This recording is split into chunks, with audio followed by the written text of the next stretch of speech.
Before we get into today's show, let me tell you about the latest deal from Mike Lindell, MyPillow. Once again, the big box stores have canceled their orders simply because they don't agree with Mike Lindell's politics. They don't like it because he supports President Trump. Well, he's going to pass that savings on to you. No more middleman. And boy, does he have some great deals on the Giza Dream sheets and the Percal bed sheets. Listen to this. Giza Dream queen size, normally $139.98. Your wholesale price, $69.99 when you use promo code Joey. King size, only $79.99. The Percal queen size, normally $89.98. Your wholesale price, $29.98 when you use promo code Joey. Just call 1-800-893-4059 or go to mypillow.com. Always use promo code Joey. Free shipping options available. This allotment's not going to last very long. When they're gone, they're gone.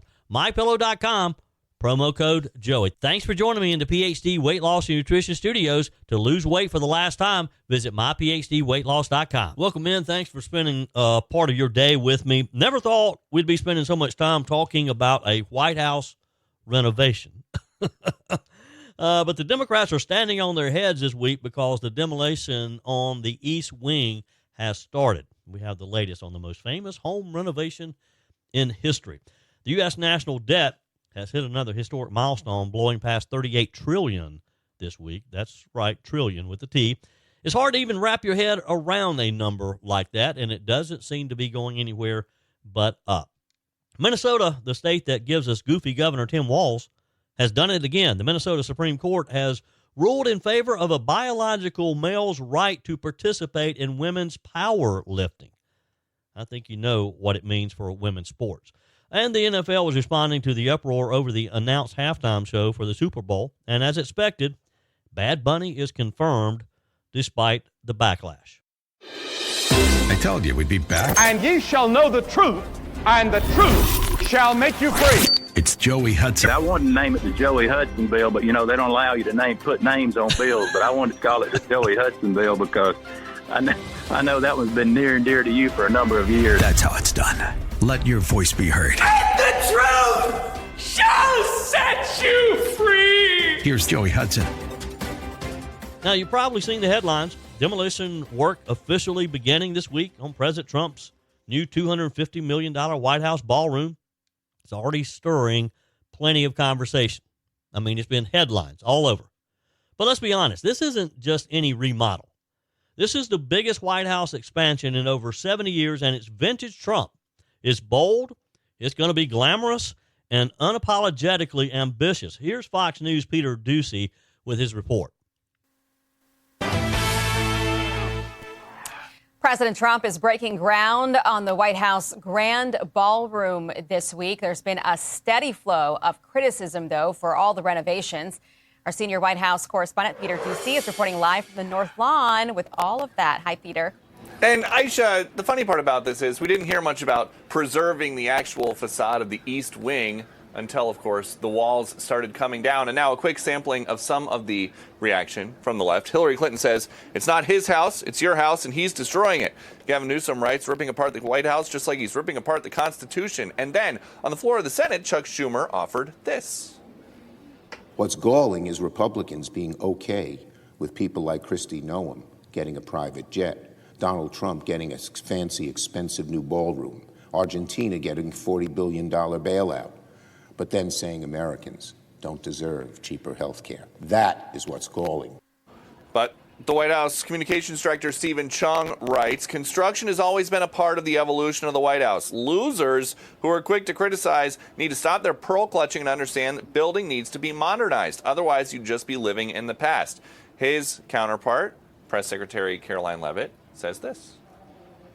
If you talk to journalists who have covered the White House for decades, as I do here every single day, they will also tell you that administration after administration have publicly and privately spoken about the need for a larger event space. So while many presidents have privately dreamt about this, it's President Trump who is actually doing something about it. And he is the builder in chief.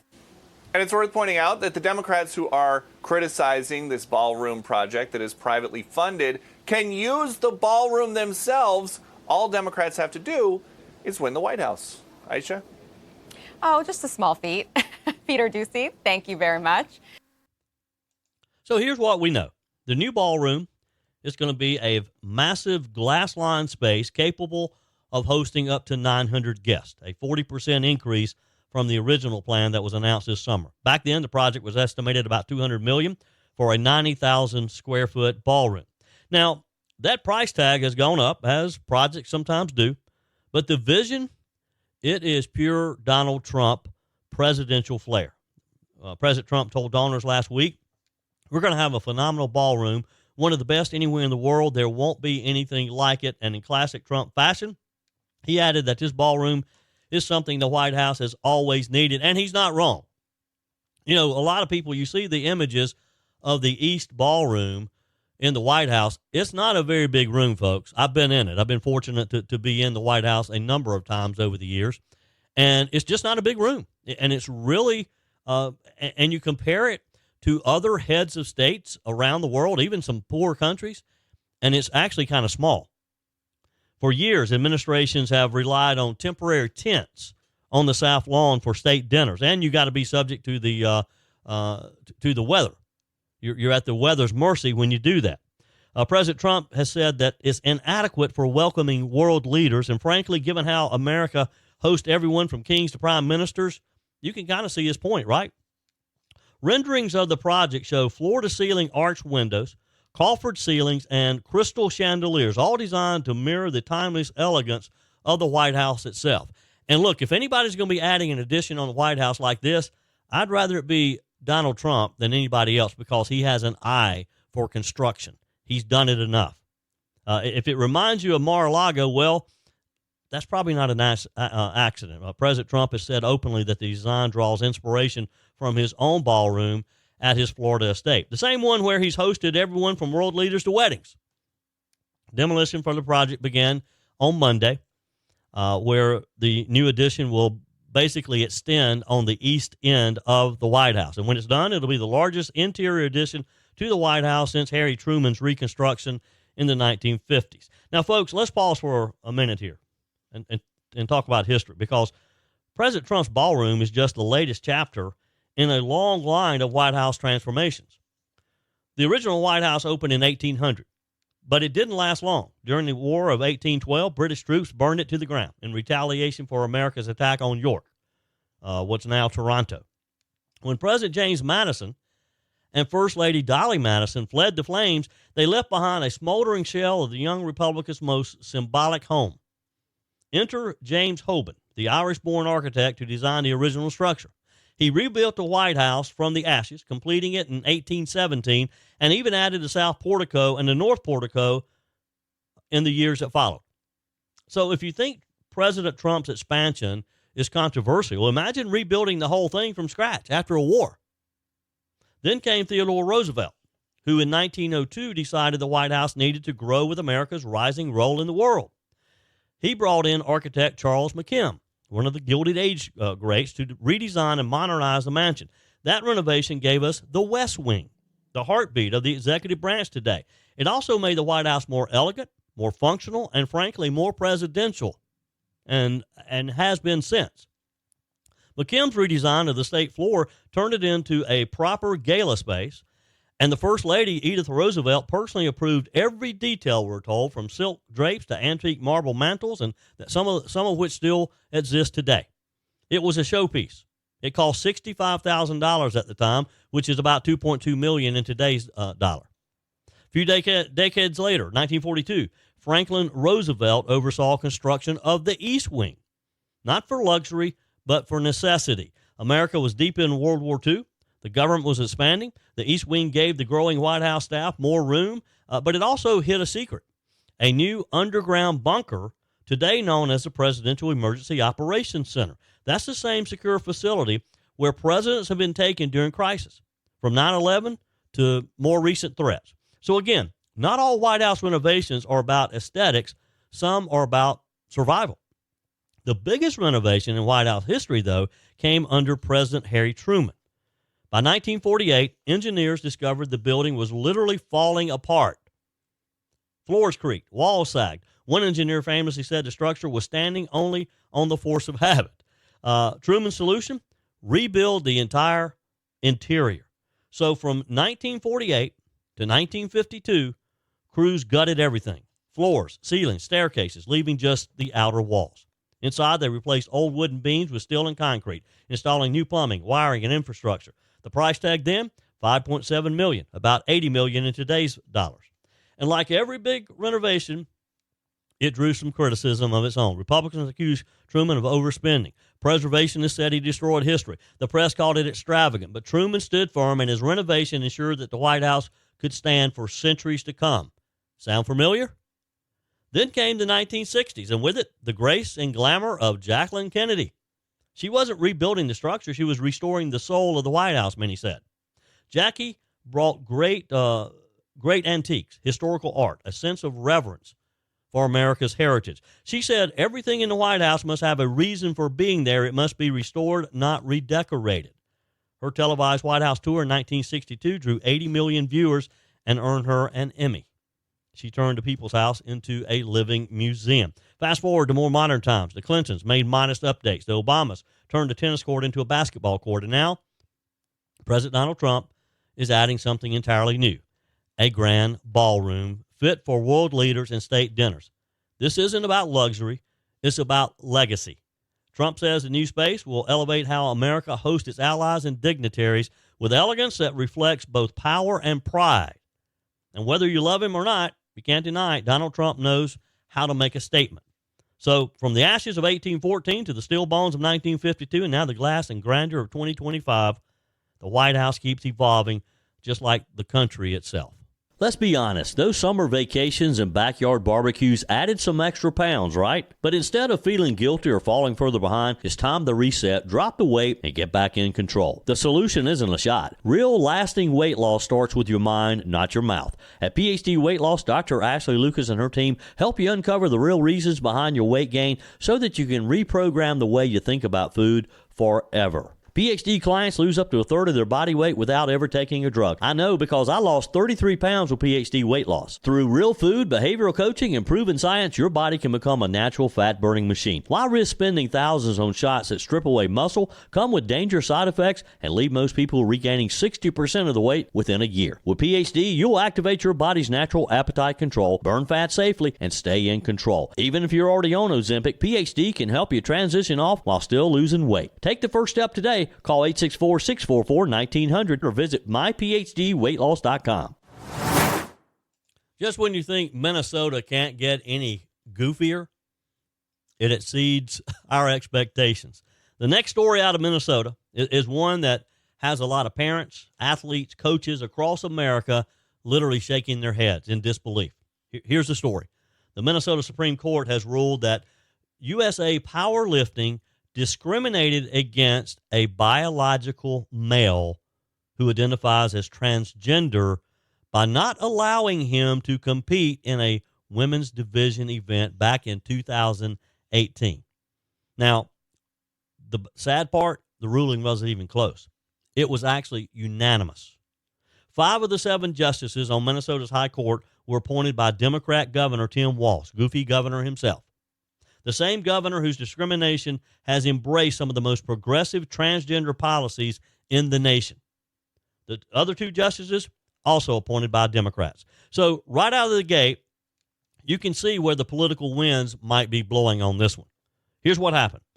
The athlete in question, J.C. Cooper, applied to compete in a women's powerlifting event 6 years ago. USA Powerlifting, using their common sense, rejected the application, saying flatly that Cooper could not compete in the women's division because Cooper was a biological male. That should have been the end of it. That decision, the court said, violated Minnesota's Human Rights Act, which prohibits discrimination based on gender identity. Again, they throw common sense out the door here. In the ruling, the court wrote that USA Powerlifting's policies categorically excluded transgender women from competing in the women's division, and that this policy was, quote, discriminatory on its face. Wow. Court added that there was no genuine dispute that Cooper's transgender status motivated the league's decision.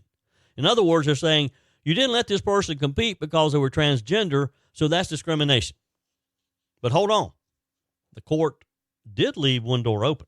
They sent part of the case back to a lower court to determine whether USA Powerlifting might have what's called a legitimate business purpose for having separate divisions for biological men and women. And that, friends, is where the heart of this issue really lies. Because at the core of all these debates, whether it's swimming, cycling, track, or now powerlifting, the question is the same. Do biological differences matter in sports? Science, and frankly, common sense, says absolutely yes, they do. It shouldn't be a question. So, USA Powerlifting has been consistent in their stance.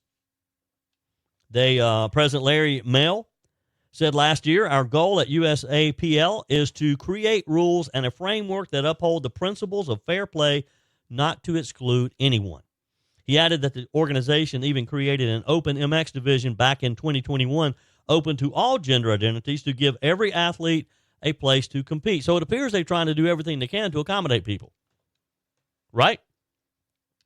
He said, science shows that those who were born biologically male have a profound physical advantage over female-born athletes. That is true. That is not debatable. And that's not ideology. It's simple science. It's biology. Think about it. Powerlifting isn't a subjective sport. It's not figure skating or gymnastics where scoring can be debated. It is raw physical power. It's about how much weight you can lift. Simple. And if we're being honest here, men on average have higher muscle mass, denser bone structure, and greater lung capacity than women. That is a proven fact. That's not hate speech. That's the reality of human physiology. And that's why we've had separate divisions. Not to discriminate, but to make competition fair, to give women their place and fairness in their sport, likewise with men. Because fairness is the foundation of competition, or at least it should be. Minnesota's Republican leaders wasted no time pushing back on the ruling, of course. House Speaker Lisa DeMuth released a statement saying, and I read, for decades, women and girls fought tirelessly for the rights guaranteed under Title IX. Sadly, those hard-won protections have increasingly come under attack, and today's decision marks another setback in the fight to protect girls' sports. She went on to say this issue is ultimately about safety and fairness, and Minnesotans overwhelmingly agree that their daughters and granddaughters should not be forced to compete against boys. She's right, absolutely right. This isn't just about one athlete. It's about the ripple effect across the country. What happens when courts begin to redefine fairness and equality to mean something that ignores biological facts? Now, let's be real. The legal fight here is far from over. This decision applies to Minnesota, but it could become a national test case if the issue makes its way up to the U.S. Supreme Court, which I hope it does, especially as other states like Idaho and West Virginia are fighting in the opposite direction. In fact, this week, we talked about the Idaho Attorney General, Raul Labrador, preparing to argue before the Supreme Court to defend that state's law keeping biological males out of women's sports. So on one hand, you've got Idaho saying, let's protect women's competition. And on the other, you got Minnesota saying you can't exclude biological males even in powerlifting. How goofy is that? That's two very different Americas playing out in front of our own eyes. And here's what really concerns me, and probably should concern you as well. When courts, not voters, not athletic organizations, but courts start telling private associations how they must define gender and competition categories, setting common sense aside, it sets a dangerous precedent. It means a group of unelected judges can override decades of athletic standards, medical evidence, and not to mention the hard work of women who fought for fair play. Remember, Title IX was written to create a level playing field for women. It's just that simple. It wasn't written to erase it. You know, we often hear the phrase, follow the science. Well, in this case, the science is clear, and yet it's the one thing too many courts and politicians seem too eager to ignore now. If equality now means ignoring biology, then fairness itself is being redefined.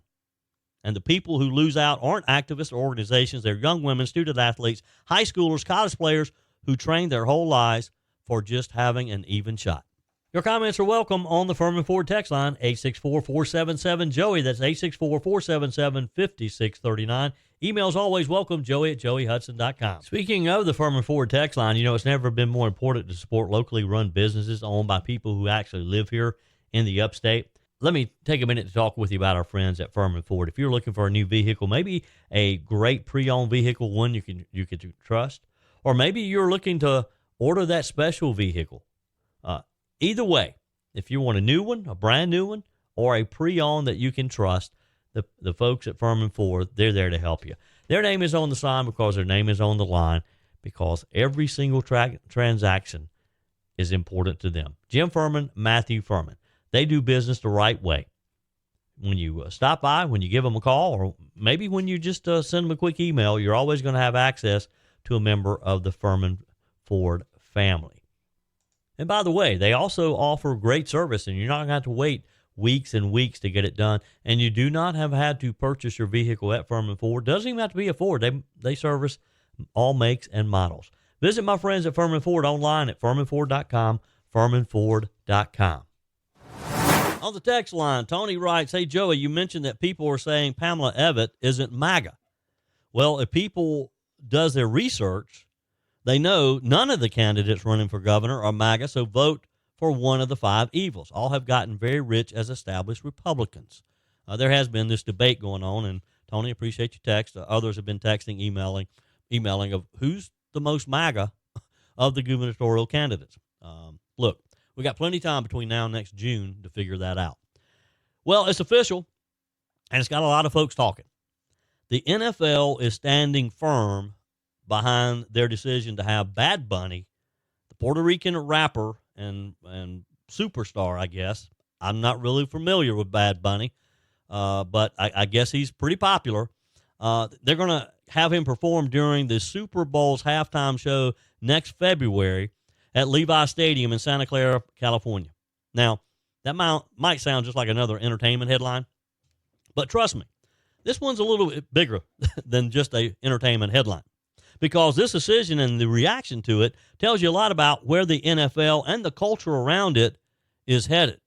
And spoiler alert, they're not worried about what the people say. The NFL has not learned their lesson yet. NFL Commissioner Roger Goodell addressed the controversy head on during this week's Fall League meeting, saying, and I'm going to read the quote, "It's carefully thought through. I'm not sure we've ever selected an artist where we didn't have some blowback or criticism. It's pretty hard to do when you have literally hundreds of millions of people watching." He's right about one thing. The Super Bowl halftime show is one of the most watched performances on the planet. But the pushback this time isn't just about music or style. It's about values. It's about politics. It's about patriotism and a lot of other issues. And the left loves it. He's the poster child for the left. The ladies on The View, they think Bad Bunny is the greatest thing since sliced bread. An artist activist, and we haven't seen that for quite some time, I think. And this is the time for that. And he said that he will never forget what Donald Trump did and what he did not do when Puerto Rico needed a caring and competent leader. And so I think he's talking about Hurricane Maria.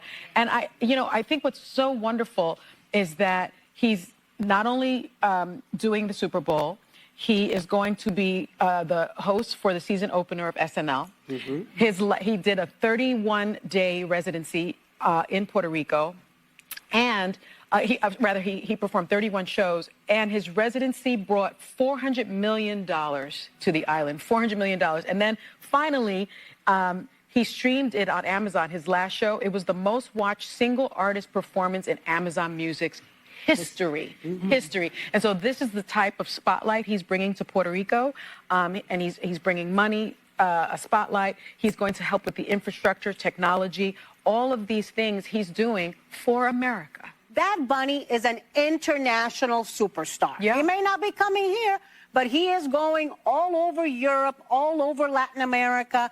He is the most streamed artist globally. Was so for 3 consecutive years. And you know what?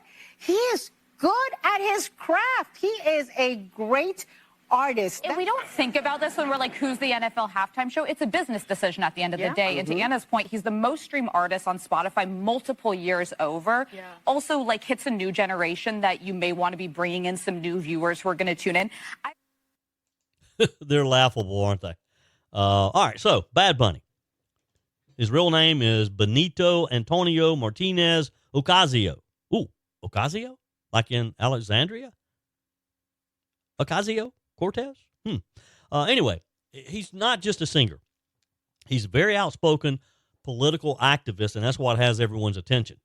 He's been critical of U.S. immigration enforcement, and in particular, President Donald Trump. In a recent interview, Bad Bunny admitted he deliberately left the U.S. off his tour schedule because he, quote, ICE could be outside my concert.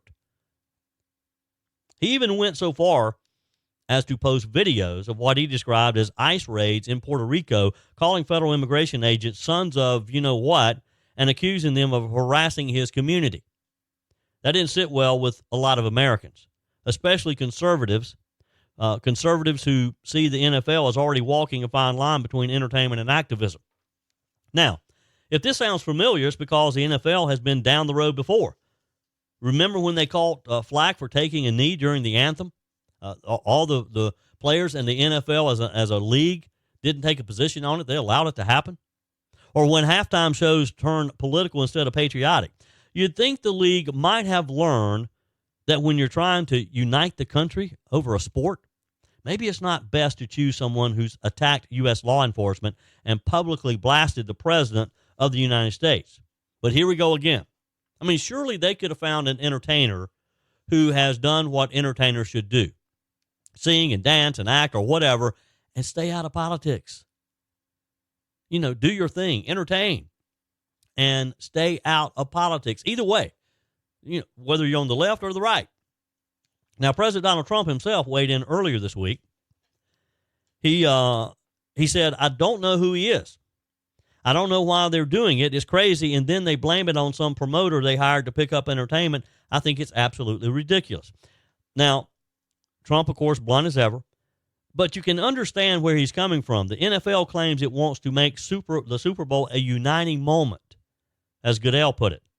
Yet they picked an artist who's been anything but uniting, an artist who has already prompted another alternative halftime show. South Dakota Governor Kristi Noem even joined the chorus of criticism calling the NFL weak and promising that ICE will show up at the Super Bowl, implying that if Bad Bunny's worried about federal agents, he might just see a few in the stands come February, and I hope he does. Now, let's be clear. Bad Bunny is massively popular around the world. He won 3 Grammys. He filled stadiums from Madrid to Mexico City and has more than 60 million followers on social media. He's a global star, no doubt, even if you haven't heard of him and I haven't heard of him. But here's the question. Does popularity alone make someone the right fit for America's biggest stage? The Super Bowl's halftime show isn't just entertainment. It's kind of a reflection of who we are as a nation, isn't it? Or should be. I mean, it's America's sport. Think about the past performers who've graced that stage. Whitney Houston's national anthem still just gives you chills. You've had others like country acts Shania Twain. They all delivered something that brought people together regardless of politics. It made you feel good. That's what the halftime show should be, a shared, unifying moment in a divided world. But lately it feels like we've traded that in for controversy and culture wars. And it seems like the NFL just wants to keep kind of poking you in the side. Wouldn't the NFL want to bring the country together? And they have a unique way of potentially doing that. What do they have to gain by going to the left and trying to please the left with a guy like this? And let's be honest, a lot of the backlash this time, it's not about politics. Many fans have pointed out that Bad Bunny songs are entirely in Spanish. Again, I don't know him. I've never listened to him perform. Don't care to, won't. Now, I'm not saying there's anything wrong with Spanish language music, of course. Not at all. But this is the NFL Super Bowl in the United States of America, watched by hundreds of millions of Americans, most of whom don't speak Spanish. Now, when most of your audience can't understand the lyrics, it's kind of hard to claim you're creating a united moment, aren't you? Because for all we know, or all I know, he could be denouncing America and I wouldn't understand what he's saying. It's not about exclusion. It's about connection. It's about the performance that doesn't resonate your core fan base, the same folks who buy the jerseys, the tailgate in the parking lots, who stand for the flag. Then who exactly is this show for if it's not about those people? Commissioner Goodell defended the decision, saying he's one of the leading and most popular entertainers in the world. That's what we try to achieve. It's an important stage for us. It's an important element to the entertainment value. That may be true, but popularity does not equal unity if that's what you're trying to achieve. And that's the challenge facing the NFL right now and other organizations. Are they chasing ratings or representing the fans who built the league? Because if the goal is to bring people together, there are plenty of artists who could do that without the controversy, without the politics, and without taking shots at our country and our president. You know, I remember when Charlie Daniels used to say, you can disagree all day long, but don't ever disrespect the flag, the troops, or this country. That's a pretty good rule for life. And maybe a good reminder for the NFL as it plans what's supposed to be America's biggest celebration of the sport of football. Because when the dust settles, we still tune in to watch the game. At least some will. We'll still gather around the wings, the chilies, the chips, and have the family and the friends over. But for a lot of Americans, especially those who still believe in the values that make this country great, that halftime show used to mean something. They're getting it into the point, though, to where it doesn't. It used to be a moment to celebrate who we are as a country. It's hard to celebrate unity when the performer on stage sees America as a problem, sees our president as a problem. What do you think? Text me, email me, joey@joeyhudson.com. Well, we hit a historic milestone this week, but not one that we should be proud of. The U.S. national debt blew past $38 trillion this week. It's hard to wrap your mind around what that number is, how big $38 trillion is. Let me put it another way. In the time it takes you to listen to this segment, our federal government will have added about $100 million more in debt. $100 million. That's how fast the meter is spinning in Washington, D.C., in our nation's capital. The Treasury Department released the numbers yesterday. 38 trillion, 19,813. I can't even read the number. It's a long number. It's a big number. That last 26 cents somehow feels like Washington's way of mocking the rest of us. This comes to just 2 months after we hit 37 trillion, not even a full year after we crossed 36 trillion. That means our debt has grown 2 trillion in less than a year. Who can sustain this? Could you sustain this type of spending in your home? If you've ever maxed out a credit card, you know that's a pace that just isn't sustainable, don't you? And the scary part, the spending in Washington shows no sign of slowing down. And that is the scary part. Now let's talk about what's driving this historic climb. Some of it's structural. America's population is aging, which means more people are drawing from Social Security, Medicare. Those programs were designed decades ago when life expectancy was shorter and the worker to retiree ratio was much higher. Today, we've got fewer people paying in and more people drawing out. It's just simple math. It's not politics, it's math. Now, there's another factor that's making this debt explode, and that's the interest payments. Again, let's go back to that credit card. You ever looked on the side of the card and it tells you how long it would take you to pay off a debt if you didn't pay off the full balance each month? See, for years, we got used to ultra-low interest rates. Washington could borrow money almost for free. Those days are gone. Now the Federal Reserve has raised rates to fight inflation, and just like a family with a variable rate mortgage, our national interest bill, if you will, has shot through the roof. The U.S. paid $1 trillion in interest this year alone.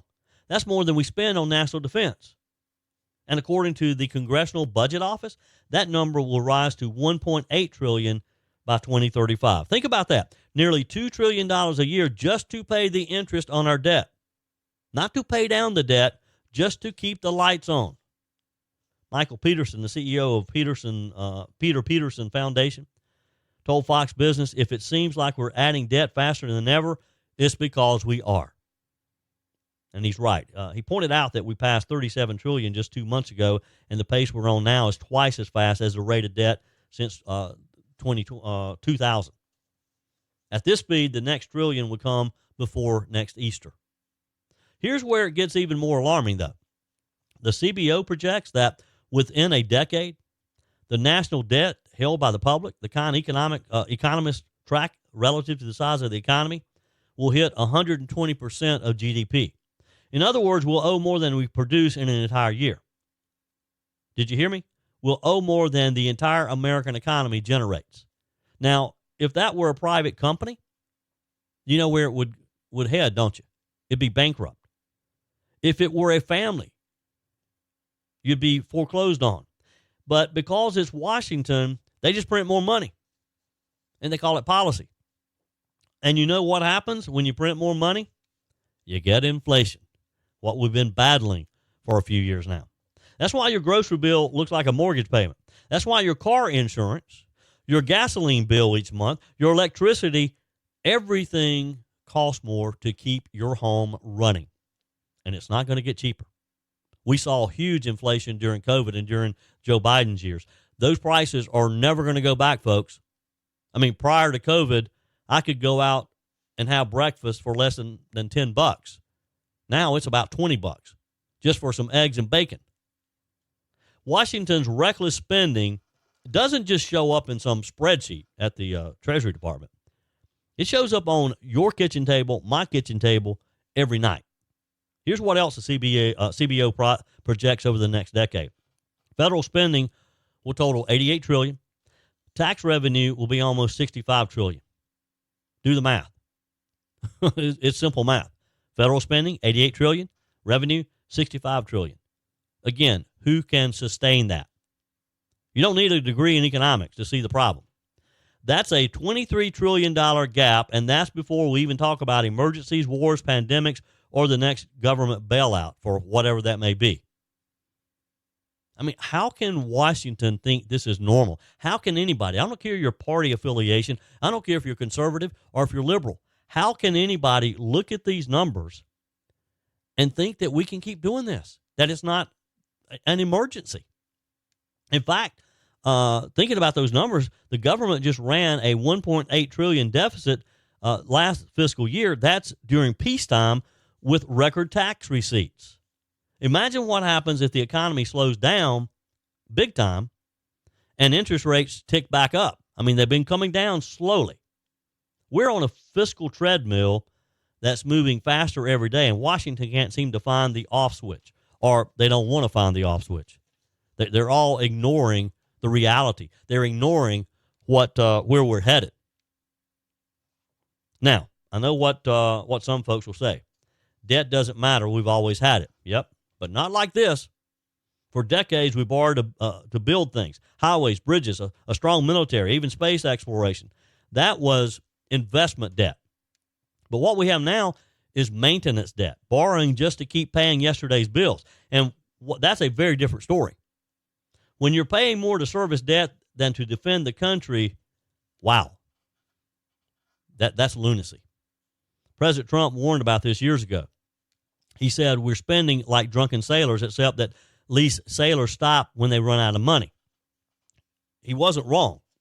The problem is Washington can never run out of money. Washington is hooked on spending. Neither party, neither the Democrats nor the Republicans, have the courage to truly fix it. They talk about it during election time. They talk about the spending and the deficit and, we're headed in the wrong direction. They don't do anything about it. Democrats keep pushing trillion-dollar social programs. Let's give more away. Let's take care of people. And people want it. They want the free ride. They want the free lunch. But who do they think is going to pay for it? Republicans talk about fiscal restraint, but cave when the next omnibus bill comes along. It's political cowardice on both sides, and it's leaving our country in a mess. Our future generations is going to have a tab that they just simply can't afford. Friends, I mean, it's just not a number on a screen. A $38 trillion debt means fewer opportunities for small business owners. It means higher interest rates on home loans. It means that every dollar we pay in taxes is buying less and less for a future that our kids, our grandkids simply won't be able to pay off.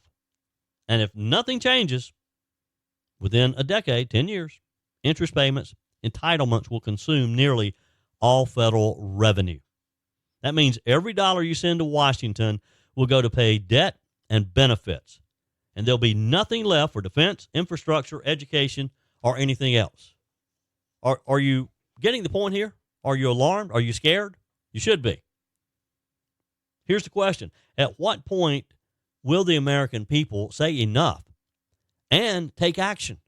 Stop sending some of these people back to Washington. At what point do we demand that Washington finally balances the checkbook, cut the waste, and protect the next generation from a debt crisis of our own making? Because if $38 trillion isn't enough to wake us up, what will? What do we need to wake us up?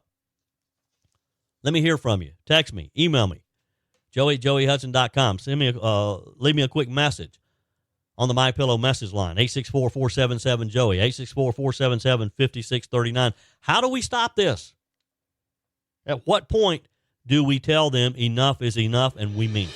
That's it for today's edition of Just the Truth. Thanks for joining me in the PhD Weight Loss Studios. To lose weight for the last time, visit myphdweightloss.com. If you haven't joined my mailing list yet, visit my website, joeyhudson.com. Click on the Connect with Joey button so that you can receive our emails and the most up-to-date news. Also, join me on my YouTube channel. Be sure and like, comment, and subscribe. Just search for Joey Hudson. As always, thanks for spending a few minutes of your day with me. Do me a favor and forward this episode to a few friends. Just click on the share button and send to your contacts. We need to build an army of conservatives to win our country back, and we can do that by continuing to share the truth with our friends and family. Keep those comments coming via the Furman Ford text line, 864-477-JOEY. Email to joey@joeyhudson.com, and I love your messages on the MyPillow message line. Again, that's 864-477-JOEY, 864-477-5639. Be sure and take advantage of the MyPillow special, just $14.88 on the standard MyPillows when you use promo code Joey. Order online at mypillow.com or call 800-893-4053. We're back again tomorrow and hope you'll plan to join us. Until then, remember, God's got this.